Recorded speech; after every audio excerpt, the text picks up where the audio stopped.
자, 그럼 시장은 오늘 드디어 공개된 상호관세 여파를 또 어떻게 흡수하고 반응해 줄지 한번 두 분과 짚어보도록 하겠습니다. 오늘 이 시간 IBK 투자증권 정경민 팀장, 신한투자증권 이상경 차장과 함께하겠습니다. 두 분 어서 오세요. 네. 이름을 잘못 말씀하신 것 같은데. 네, 오늘 뭐라고요? 이름을 잘못 말씀하신 것 같아요. 네, 죄송합니다. 이창원 이사님. 네, 자, 두 분과 함께 이야기 나눠보도록 하겠습니다. 새벽부터 미국 관세 영향이 정말 뜨겁습니다. 두 분 오늘장 한 줄평부터 짧게 한번 들어보도록 하겠습니다. 이창원 이사님부터 들어볼까요? 예상보다 강한 그 상호 관세였고 이제는 뭐 협상의 시간인데 한마디만 더 드리면 혹시 중국을 위한 관세인가라고 그런 생각도 좀 들었습니다. 중국을 위한 관세 아닌가? 좀 이따가 더 자세하게 들어보도록 할게요. 정경민 팀장님은요? 한마디로 줄여서 얘기해보면 뭐 해볼만하다, 해볼만했다라는 좀 생각이 들고 뭐 이 정도가 나왔다라고 하면 우리가 치고 나가고 뭐 반전을 보여줄 수 있는 것 그리고 향후에 이제 더 딜을 통해서 개선될 여지도 아직 많이 남아있기 때문에 너무 이렇게 부정적으로만 볼 필요는 없다. 약간 좀 긍정적인 말씀을 좀 드리고 싶다라는 것 좀 강조드리고 싶습니다. 네, 알겠습니다. 그러면은 우리 이사님부터 한번 여쭤보도록 할게요. 이창원 이사님은 그러면 중국을 위한 관세 아니었나? 어떤 의미인가요? 일단 그 상품 관세 계산 방법이 그 상품 소지를 이제 수익 금액으로 상품 수익 금액 나눠가지고 이제 그 관세를 거기다 절반을 나눠서 계산했다는 거 아닙니까? 그러니까 우리가 지금 우리나라 같은 경우는 FTA 체결국이기 때문에 실효 관세가 사실상 0.79%에 불과함에도 불구하고 지금 26% 관세를 우리나라 매겼고 이게 이제 특히 이제 우리나라 같은 경우도 중국이 54%를 하더라도 베트남을 46%, 뭐 대만도 36% 그 매긴 게 이런 게 사실 문제가 돼요. 왜 그러냐면 중국이 가장 두려워하는 게 이제 중국에서 생산 기지를 베트남이라든가 다른 곳으로 이전하는 거에 대해서 되게 두려워하는 건데 베트남에다가 이렇게 지금 그 46%의 관세를 매기는 바람에 중국이 앞으로 그런 걱정을 안 할 수도 있게 되어 있습니다. 그래서 이게 과연 이게 그 중국이 54%에 대한 관세를 맞았지만은 이런 그 해외 생산 기지 이전에 대한 걱정을 안 해도 될 수 있는 가능성이 생겼기 때문에 이게 반드시 중국한테 나쁜 것만 아닌 상황이 될 수도 있겠다라고 판단을 하고요. 그리고 지금 트럼프 정책이 오늘 그런 관세가 저게 굉장히 그 실패 가능성이 좀 높다고 좀 보는 게 이번 관세를 통해서 뭐 6천억에서 7천억 달러의 그 관세 수입을 얻을 수 있다고 보는데 시장에서는 이거 한 6분의 1 정도 수준밖에 안 될 것이다. 뭐 3분의 1도 안 될 것이다. 그렇게 좀 보고 있고 또 하나가 이제 생산 시설을 미국으로 많이 이전하게끔 하는 그런 정책을 필요는 하지만 문제는 베트남이 이제 오늘 장중에 그 시장이 6% 빠졌거든요. 급락하더라고요. 네. 근데 이제 베트남의 생산 비용과 미국의 생산 비용을 비교해 보면은 미국이 베트남이 10배 정도 생산 비용이 더 듭니다. 그러니까 이제 베트남 생산 기지를 미국으로 이전할 동인이 크지 않고 또 대만 같은 경우 중국도 미국이랑 비교하면 5배 차이 나요. 우리나라 같은 경우는 한 30%, 1.3배 정도 되니까 우리나라 같은 경우는 미국으로 이전할 가능성은 있는 거죠. 보조금도 준다 이렇게 하면은 여기 있는데 그래서 그 트럼프 정부가 지금 추구하는 리쇼링 이런 것들이 좀 이 관세 정책으로는 상당히 실패할 가능성이 높다고 생각이 들고 다만 이제 어제 그 상호관세에 대한 우려가 먼저 일부 선 반영됐고 10에서 20% 정도를 상단을 예측했던 것보다 더 나왔기 때문에 그게 초반에 추가로 반영이 된 거고요. 그리고 이제 우리나라 시장 같은 경우에는 다 내일 이제 11시를 다 기다리는 거기 때문에 그래서 이제 그런 것들이 어느 정도 선 반영 상당히 됐다라고 볼 수 있겠습니다. 네, 알겠습니다. 그런데 진짜 다른 국가 대비 우리나라의 낙폭이 좀 제한적이었던 건 내일 헌재 판결 앞두고 있어서 아니야라고 했는데 지금 우리 정경민 팀장님이 보시기에는 관세 전쟁 그 여파 자체가 좀 제한적이었다고 보셨던 거예요. 해볼 만하다라는 의미는 무엇입니까? 약간 이제 그런 부분도 좀 있고요. 그러니까 뭐 이거를 이제 정량적으로 지금 이것만 가지고 이제 수치화하기에는 뭐 굉장히 좀 어려운 그렇죠. 부분이 좀 있죠. 근데 이제 우리는 뭐 사전에 이런 부분을 워낙 좀 많이 좀 적용이 됐기 때문에 뭐 주가가 그렇게 많이 올랐던 게 아니었잖아요. 네.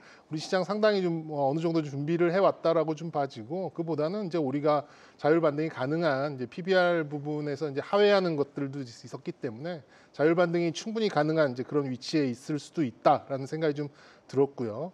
이 정도의 관세라면은 이제 뭐 사실상 협상을 해보자라는 뜻도 이제 내포가 되어 있는 것이기 때문에 뭐 정부가 방법을 찾든 아니면 현대차가 방법을 찾았던 것처럼 개별적으로 방법을 찾던 간에 시간을 두고 뭐 저는 뭐 대응이 가능한 이제 그런 구간으로 이제 시장도 인식을 했기 때문에 저는 뭐 다소 이제 긍정적으로 시장이 방법을 찾아갈 것이다 이렇게 좀 예측을 해볼 수 있을 것 같습니다. 네, 알겠습니다.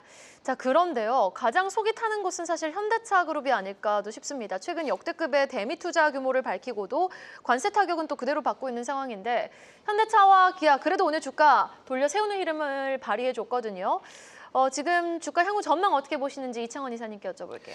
그러니까 이제 그 품목 관세를 맞았지만은 상호 관세를 면제를 받았기 때문에 뭐 최근 국면은 면했다 이 정도로 보지만 어쨌든 뭐 품목 관세 25%에 대해서는 타격을 면치는 어려울 건데 다만 이제 그 현대기아차의 그 미국 수출 비중이 한 46% 정도 되고 그리고 지금 그래도 어쨌든 그 신공장 그 조자주에 있는 메타플랜트 아메리카를 통해서 연 30만 대를 이제 현대차가 생산하게 되면은 상당히 관세를 좀 피해갈 가능성이 있는 것이고.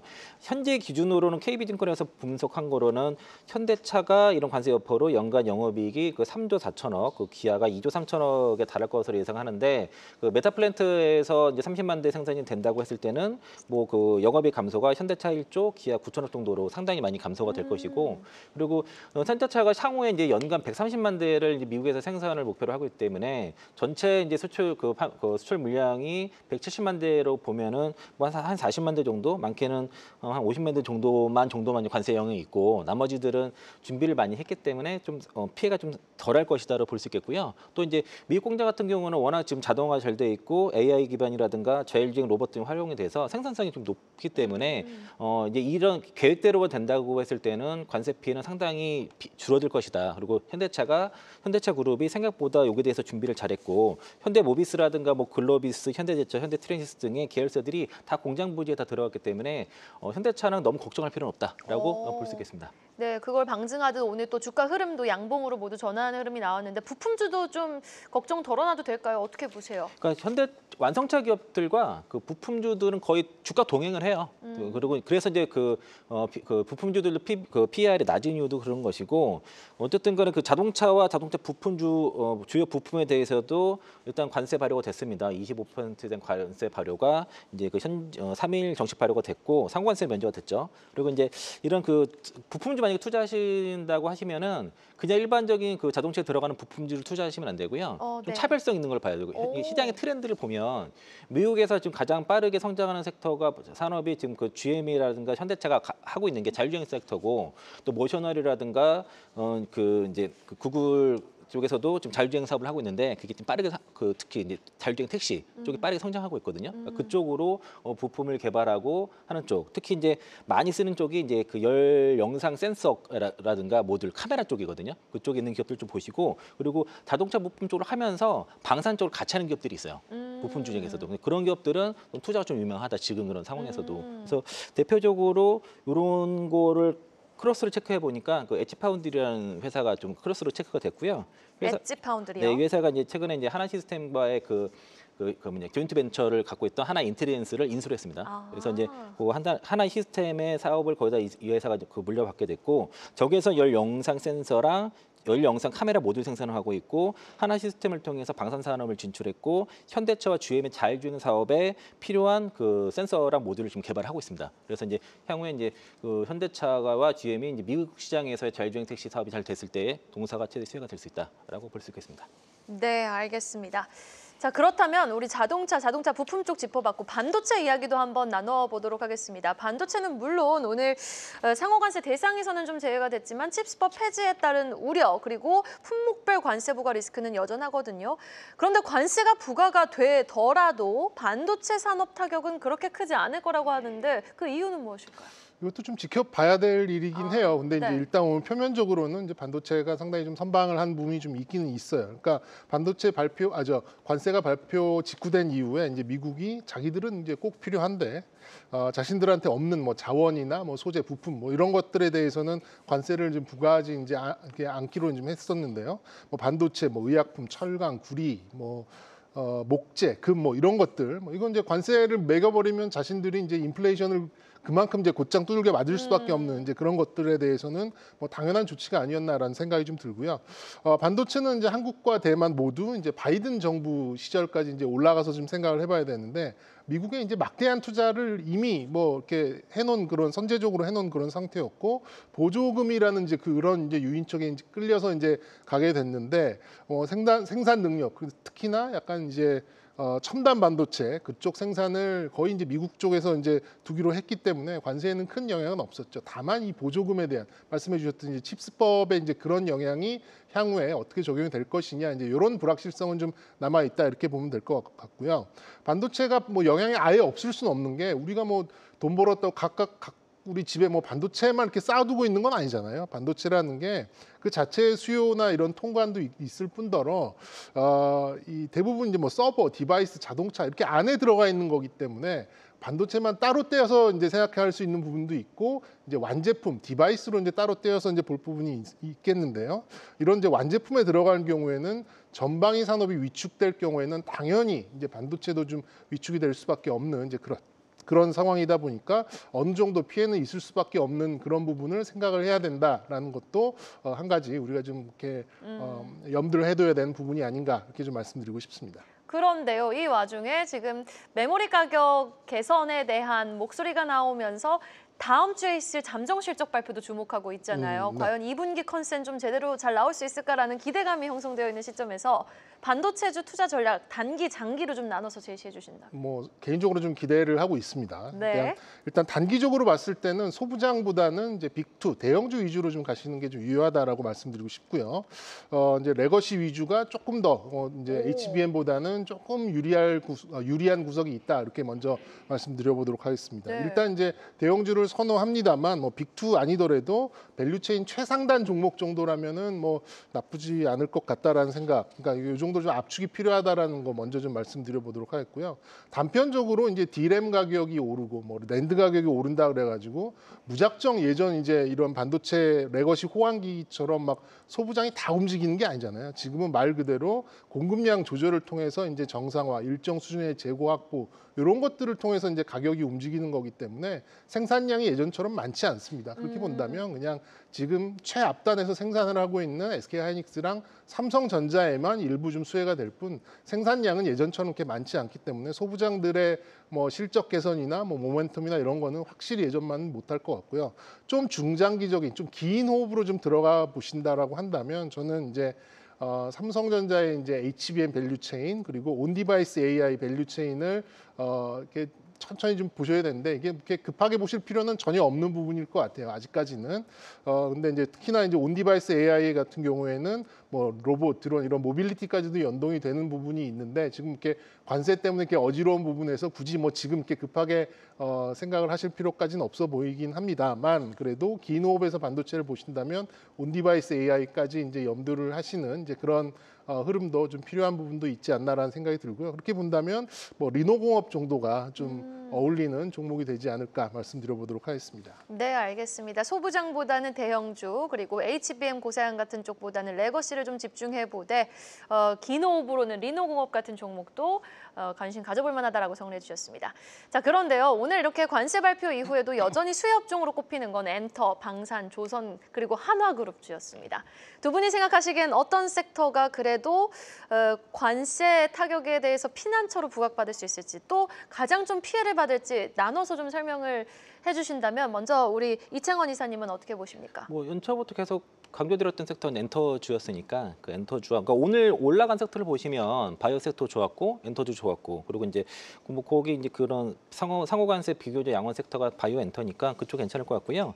엔터주는 뭐 지난주 말씀드렸는데 탑픽은 여전히 그 YG 엔터 말씀드리겠고 또 차선호주는 SM을 말씀드리는데요. SM 같은 경우는 올해 이제 전 아스트가 모두 활동하는 그런 시기이기 때문에 올해 실적이 상당히 좋을 것이고 또 한화령이 뭐 스웨덴 그 기대가 가장 높은 섹터 그 기업이 SM이거든요. 에스파의 위상이 워낙 중국에서 높기 때문에 네. 그래서 이제 그걸 기대해 보시고 바이오 섹터도 전반적으로 상호관세 뭐 의약품에 대한 뭐 품목관세도 앞으로 예정되어 있지만 그래도 상호관세에 대해서는 지금 빠졌기 때문에 괜찮고 특히 이제 미국에 생산 시설이 있는 기업들을 잘 보시고요. 제가 지난 2월 17일과 3월 18일에 이제 탐방을 갔던 젠백스 같은 경우가 미국 생산 시설이 샌디에이고가 있습니다. 그래서 이제 관세 피해는 전혀 없기 때문에 괜찮고 또 이제 여러 번 말씀드리는 기업이 이제 삼천난 제약이 4월 8일에서 9일 날 그 NDR 예정인데 이번에 3월 30일 주총 때 워낙 그 자신감 있게 얘기를 해서 좀 기대해 보셔도 좋을 것 같다. 그 리베서스 그러니까 에스페스를 기반으로 한 리베서스 경구형 그 복제하게 된 중간 결과 발표에 대해서 상당히 자신을 하고 있기 때문에 좀 결과 지켜보시고요. 또 이제 저한테는 2차전 섹터만 물어보시기 때문에 오늘 이제 2차전 섹터에서 강한 섹터가 이제 전해액이었는데 그 동아기업이 오늘 그 미국 공장 수주 3,500억 그 수주 소식이 나오면서 이제 장중 급등이 나왔고요. 지분율이 72.7%입니다. 그래서 전액 섹터가 이제 트럼프 그 관세의 좀 풀이라는 그런 내용들이 부각이 되면서 오늘 덕산테크 메타코피라든가 앵커엠 이런 전액 기업들이 반등이 나왔는데 전액 기업들은 다 미국 내 생산 시설을 갖고 있기 때문에 이 관세 좀 상대적으로 2차전 섹터 내에서도 좀 자유로울 수 있다라고 볼 수 있겠습니다. 네, 알겠습니다. 자, 그러면 피해야 될 섹터도 말씀해 주셔야죠. 맞아. 네, 그 가장 오늘 이제 베트남이 6% 빠졌지 않습니까? 무섭게 그리고 이제 빠졌더라고요. 종목들 딱 매칭해 보면은 그 의료 OEM이 딱 매칭이 돼요. 그러니까 의료 OEM 업체들은 베트남이라든가 동남아시아 쪽에 이제 생산 기지를 많이 가지고 있는데, 그리고 LG 그룹주도 많이 빠졌어요. 예, 근데 이제 그 대기업들은 상대적으로 그게 매출 비중이 높지 않은데 의료 그래요? 업체들은 의료 OEM 업체들은 그게 다거든요. 아. 그러니까 베트남에서 생산되는 거의 거의 99%가 미국으로 수출되기 때문에 그래서 이제 한세실업이라든가 영업무역 이런 기업들은 타격이 심할 수가 없고 오늘 그러네요. 주가가 급락한 게 그대로 보여주는 겁니다. 특히 이제 그 뭐 한세실업 같은 경우는 뭐 저기 남미에도 생산 기질이 있지만은 베트남이라든가 동남아 쪽의 의존도가 상당히 높을 수밖에 없고 이게 중소기업으로 갈수록 피해가 더 심하거든요. 그러니까 보통 베트남의 그 생산 시설 기업 만든 기업들은 중국에서 베트남 이전한 기업들이 상당히 많은데 이게 아마 대규 이게 이 관세가 유지된다 했을 때는 웬만한 베트남에 있는 공장들 문 닫을 확률이 굉장히 높고 이게 피해가 막심할 가능성이 높아서 일단은 의료 OEM 업체들은 당분간 좀 피해 되겠다라고 네. 볼 수 있겠습니다. 단순 LG 그룹주만 딱 생각을 했는데 그게 아니네요. 또 이제 기업들의 사이즈를 보고 생산 기지를 어떻게 좀 유동성 있게 옮길 수 있는지의 능력도 좀 우리가 파악을 해볼 필요가 있어 보입니다. 자, 그렇다면 정경민 팀장님이 생각하시는 수혜 섹터와 피해 섹터는요? 네, 뭐 긍정 섹터는 오늘 시장에서 충분히 뭐 모두가 알 만큼 이제 보여줬다라고 생각을 합니다. 뭐 조선과 방사에는 뭐 이견이 전혀 없는 부분이고요.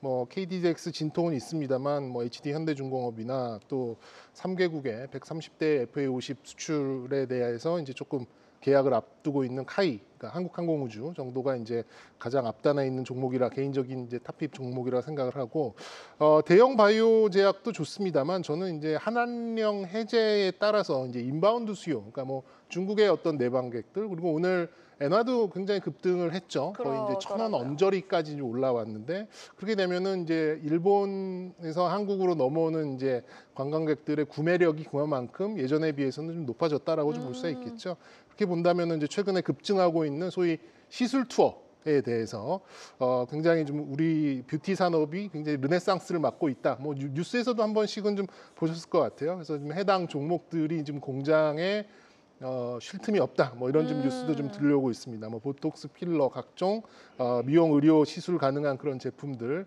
그러니까 소위 이제 그 얼굴을 위한 이제 물약들 있잖아요. 그런 것들 이제 오늘 시장 강세에 괜히 나온 그냥 우연은 아닌 것 같다라는 생각이 좀 들고요. 종목으로 본다면 이제 메디톡스나 원텍 같은 종목들 주가도 굉장히 부담 없는 위치에 있고 어닝도 네. 굉장히 잘 나오는 이제 그런 위치에 있습니다. 저는 충분히 뭐 모멘텀을 가지고 더 높은 자리로 올라갈 가능성이 높다라고 좀 생각이 들고요. 피해야 할 곳도 뭐 이렇게 뭐 짚어 드린다고 한다면 네. 역시 이제 이것도 오늘 시장에서 나와 있는 것 같은데 뭐 좋든 싫든 간에 2차 전지 쪽인 것 같아요. 지속적으로 지금 계속해서 밸류체인 전반이 지금 다 이렇게 뭐 속된 말로 좀 후들겨 맞고 있는 이제 그런 상황이기 때문에 이제 뭐 관세마저도 이제 고민을 해야 되는 이제 이런 상황까지 와 있잖아요. 그래서 지금 과연 이제 2, 3년 전에 이제 긍정적으로 생각했던 게 단 하나라도 맞아 떨어지는 게 있다면 그때 이제 생각을 바꿔도 늦지 않을 것 같다라는 이제 그런 상황이고요. 추가 하락은 아니더라도 뭐 회복에 대해서 시간을 조금 가늠할 수 없는 이제 그런 상황이다 보니까 지금 뭐 주가가 많이 빠졌다고 해서 뭐 물을 타거나 아니면 뭐 신규 접근을 하거나 이런 것들은 조금 더 생각을 해보셨으면 좋겠다라는 말씀 드려보고 싶습니다. 네, 그런데 이제 K 뷰티 말씀해 주시면서 이제 미용기기, 뭐 보톡스 쪽만 말씀해 주셨는데 화장품은 어때요? 화장품은 이제 관세 영향이 아예 없는 건 또 그러니까요. 아니거든요. 근데 현지 그래서 공장 있는 쪽은 또 있죠. 현지 공장에 뭐 거기 또 이제 또 주판을 좀 새로 좀 튕겨야 되는 부분이 네. 좀 있겠죠. 근데 그런 거랑 아예 그냥 무관한 이제 새로운 이제 모멘텀이 있는 쪽으로 좀 더 안전하게. 어느 쪽에서 우리가 관세를 피해갈 수 있느냐가 아니라 새로운 어떤 호재, 새로운 모멘텀이 오느냐의 쪽에서 이렇게 우리가 공략법을 찾아보는 게 오히려 이럴 때는 조금 손쉬운 방법이 환기가 아닐까. 되겠네요. 네네. 그런 생각으로 제가 좀 수혜 업종을 한번 좀 뽑아봤습니다. 네, 수혜 업종 안에서도 사실 신고가 부분보다는 덜 미치는 덜 올라온 종목들을 또 꼽아주셨습니다. 자, 그런데 내일은 또 탄핵 선고가 예정이 되어 있습니다. 내일장 전략 어떻게 세워야 할지 이번 첫째 주만 잘 버티면 될지가 가장 궁금해요. 저는 먼저 이창환 이사님. 그 월초기 때문에 괜찮습니다. 그러니까 지금 그러니까 12월부터 3월까지 잘 그 코스피 차트를 잘 보시면요. 그러니까 월 초에는 어쨌든 아무리 악재가 있어도 반등 쭉 하다가 월말 마지막 한 3개월 정도만 남겨놓고서 급락이 나오는 현상이 나타나고 이게 원인이 연기금 때문입니다. 연기금이 이제 시장 방어를 하고 있기 때문에 그래서 연기금이 매달 환율 방어를 쓰기로 한 금액이 딱 정해져 있어요. 이게 지금 다 노출이 된 상태고 외국인들이 이거 굉장히 이용을 하고 있는 상태고요. 그래서 이제 월 초에는 환율이 방어돼가지고 뭐 시장이 안 좋아도 환율이 막 떨어지다가 근데 그 돈이 다 떨어질 쯤 마지막 월말 되면 환율이 급등하는 현상이 지금 4개월째 벌어지고 있어서 그래서 그렇군요. 월 초기 때문에 일단은 이제 연기금이 있고 환율도 괜찮고 그래서 이제 반등 나온다. 그리고 또 이제 고객 예탁금이 4월 1일 기준으로 54조 4,900억 정도 되는데요. 이게 그러면 그 신용 잔고 비율 대비해서 그러니까 신용 잔고를 고객 예탁을 나누게 되면 29% 정도인데 30% 밑으로는 시장 저점일 가능성이 높아요. 그리고 40% 육박할 때는 고점일 가능성이 높은데 고객 예탁금도 지금 괜찮다. 신용 잔고 비율도 상당히 낮아진 상태이기 때문에 바닥입니다. 바닥이고 트리거만 나오면 돼요. 그래서 11시 이후에 뭐 탄핵 선거 결과 나오게 됐을 때는 지금 그 매수를 하려고 하는 대기 매수 자금이 굉장히 많고 고객 예탁금 하루 만에 1조가 늘었으니까 다들 지금 코인도 안 되고 미장도 안 되다 보니까 지금 많이 빠진 뭐 그 PBR 0.88배 정도, 뭐 PR 8배 수준밖에 안 되는 국내 증시를 좀 노리고 있다. 이렇게 보시면 좋을 것 같습니다. 네, 정경민 팀장님의 전략까지 들어보겠습니다. 이사님께서도 짚어주셨습니다만 지금 하루 거래 대금이 코스피 코스닥 합쳐서 13조 남짓 나오고 있는데 네. 불구하고 고객 예탁금은 거의 60조에 육박하고 있거든요. 그러면 뭔가가 해소되면은 지를 준비가 되어 있는 자금은 충분하다는 얘기거든요. 네. 저는 그런 면에서 봤을 때 내일 불확실성 해소를 통해서 조금 개인적으로 좀 이런 표현 잘 쓰지 않습니다만 무조건 긍정적으로 보는 이제 그런 관점을 가지고 있습니다. 제가 이런 표현은 거의 잘 안 썼던 것 같은데 일단 이런 관세 이슈를 반감시킬 수 있을 만한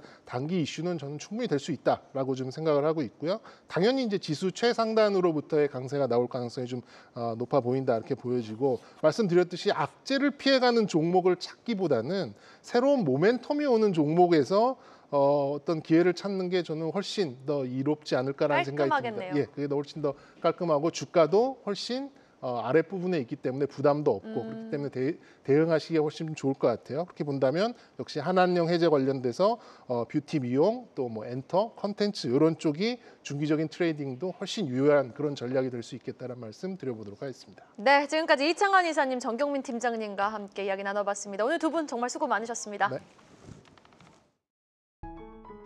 계속해서 다양한 경제 이슈를 알고 싶다면 구독과 좋아요, 알림 설정 부탁드립니다. AI 캐스터 권미정이었습니다.